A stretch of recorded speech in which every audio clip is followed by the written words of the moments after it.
Show, இந்த பெண்ணு ஏன் எழுத மாட்டேங்கின்றது?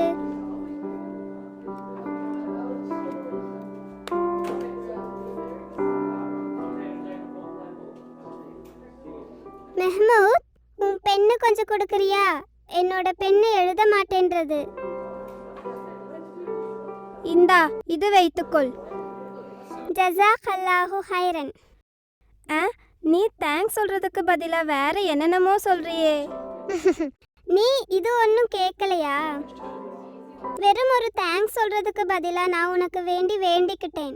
ஜஸாக்கல்லாஹு ஹைரன் என்று சொன்னால் அல்லாஹு உனக்கு நன்மையே செய்யட்டும் என்றுதான் அர்த்தம். ஆஹா, அப்படியானால் தேங்க்ஸை விட நல்லது இதுதானே. ஓ மெஹமூத், இந்த உன்னுடைய புக்கு. ஜஸாக்கல்லாஹு ஹைரன்.